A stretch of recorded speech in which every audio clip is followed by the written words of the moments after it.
slash! Huh?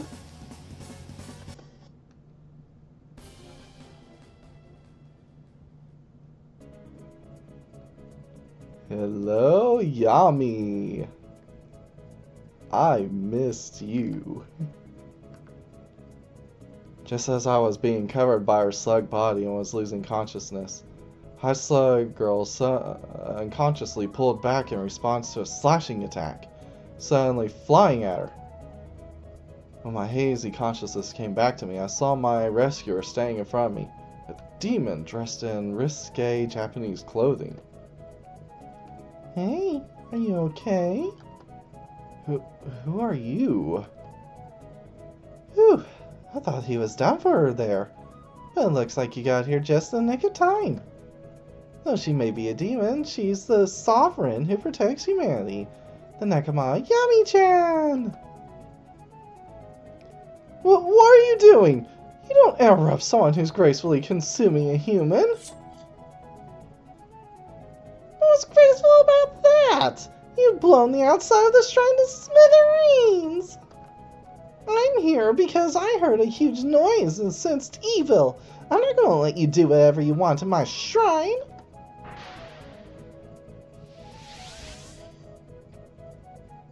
I saw a girl start emanating an ominous aura.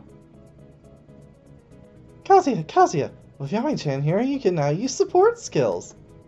Support skills? It's a function separate from your own actions that allows you to make effective use of characters supporting you.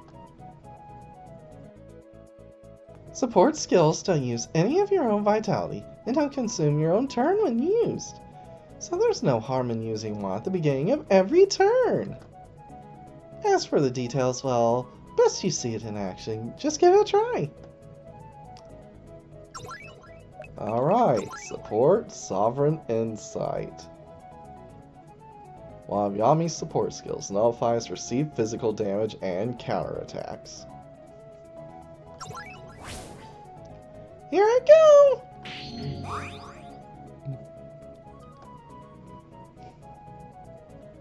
Alright.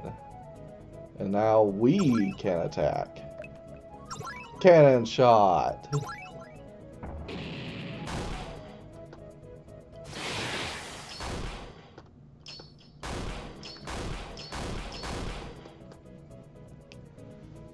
What?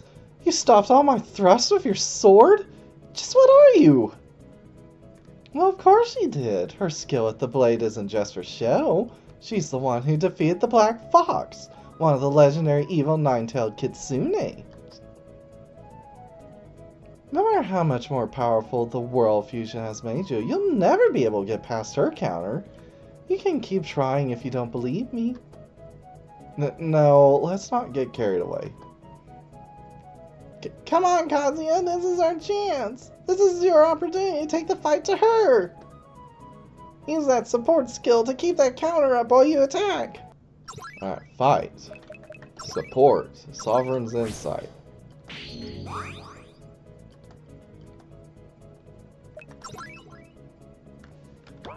We're just going to attack. Cannon shot. Oh. 2 shots of that did her. I thought this power would let me have my way with a single human male, but the way things are going, it seems my chances of victory are slim. That's fine. I'll withdraw for now. It would seem I need to revise my fighting style now I know you're interested in that. That? You know what I'm talking about. You love to be forcibly bad-touched. I could sense it oozing from you even as you desperately resisted me. I'll definitely make you mine when we next meet. I'll bad-touch you, squeeze you, and love you until you die. Look forward to it.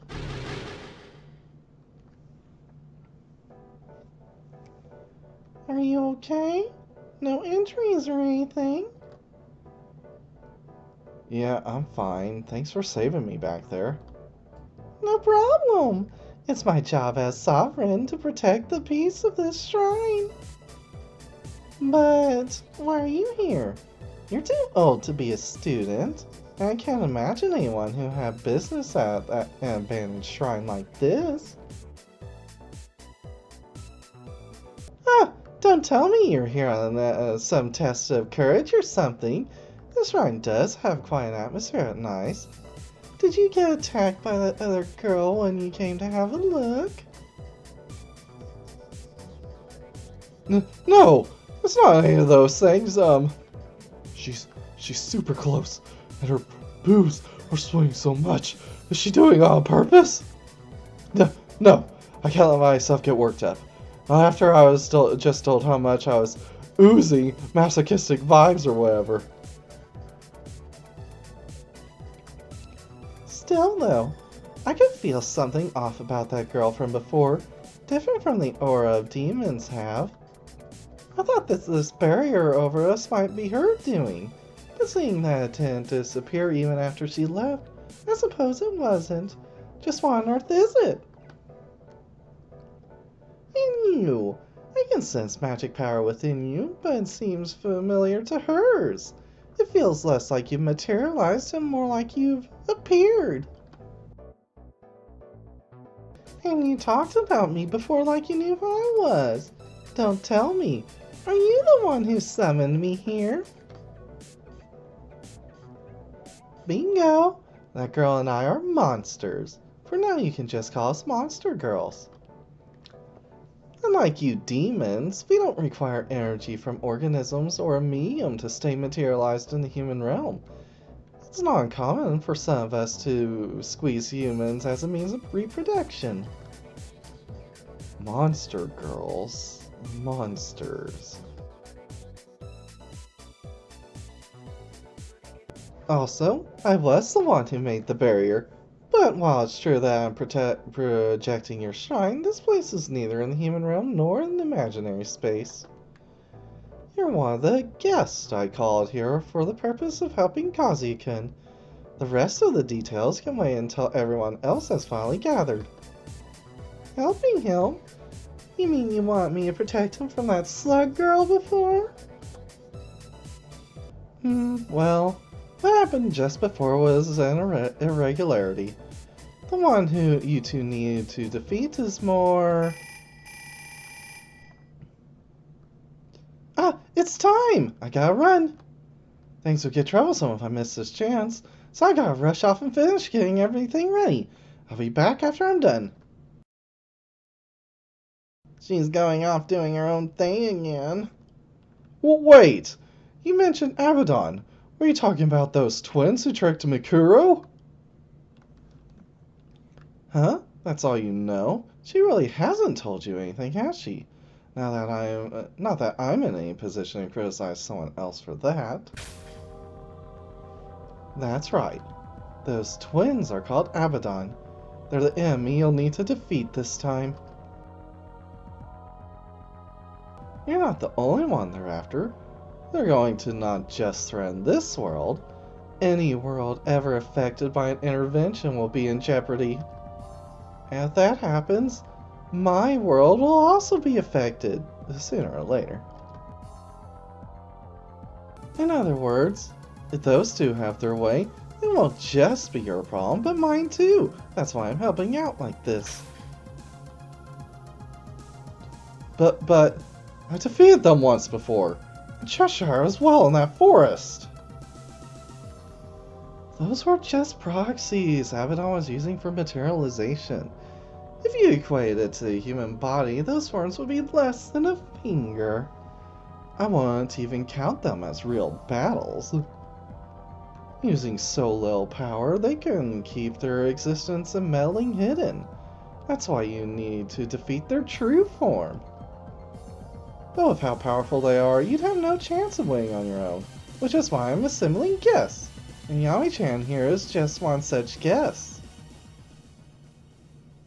Oh shoot, I've been chit-chatting too long. I've really gotta go. Even in the best case scenario, I don't have much time. If I screw up on my end, we lose everything. so I don't want to waste time on pointless chit-chat. Oh, right. One last thing while I'm at it. White Rabbit lowers her voice and starts talking in Kazuya's ear. The Tea Party guests may have been called from various different worlds, but all of them have some kind of connection to you. Yami-chan is from a different world to yours, but she's a demon you have quite a substantial link with.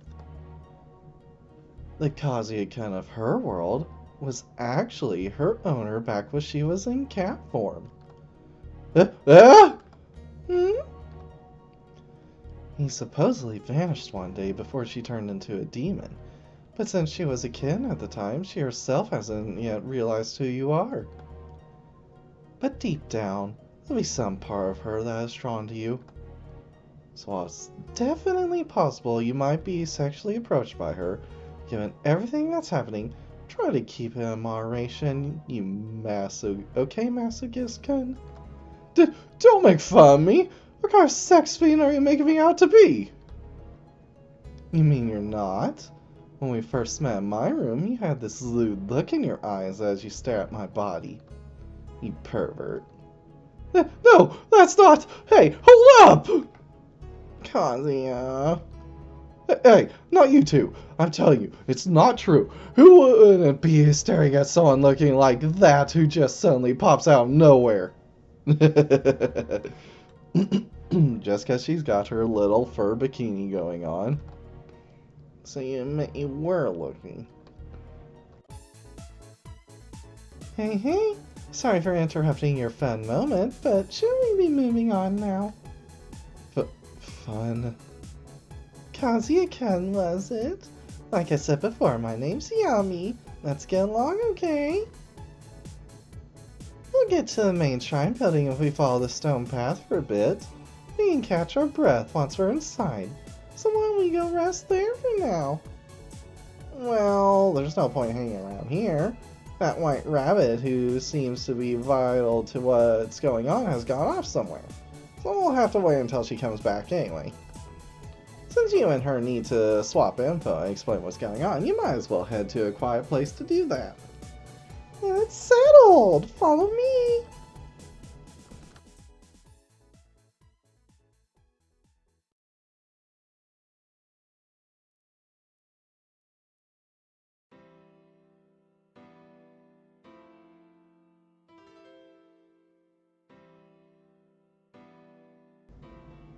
Oh, that's right.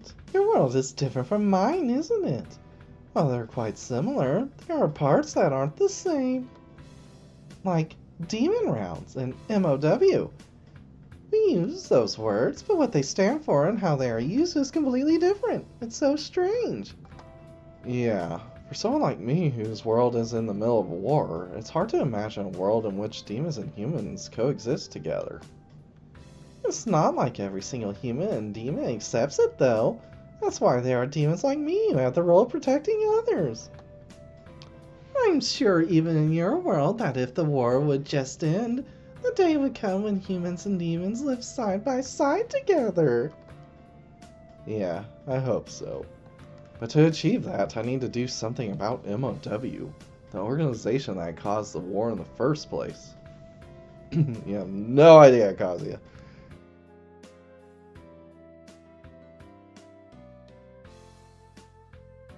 Come on, Kazuya-kun, have a seat. I know all the escape routes out of the shrine if the worst should happen, so it's okay to make yourself feel more at home here. I want to hear more stories about your world, especially stories about you. No, I better go investigate the perimeter for a bit. It'd be a huge problem if we ended up getting surrounded without realizing it.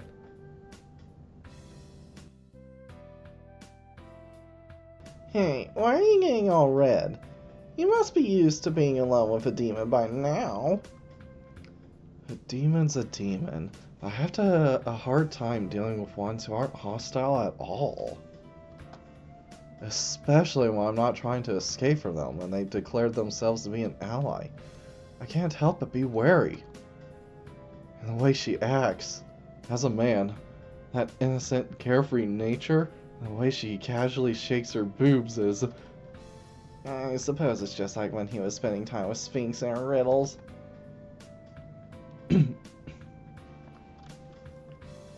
Alright, let's see what we got here. Anything new we can make? Nope. Nope. We got tea. What we got here? Being out through a gap in the sliding door, there's no sign of any life outside, let alone any demons. Well, that's to be expected. A barrier is fundamentally just a simple projection of a physical space. There's no way to reproduce the sounds of insects or the wind. You often hear ordinary humans feeling a change in the air or getting chills the instant they cross into a barrier. White rabbits said that this barrier is special, but how on earth is it any different from a normal one? It definitely doesn't look any different. She said it's to stop Abaddon from fighting you.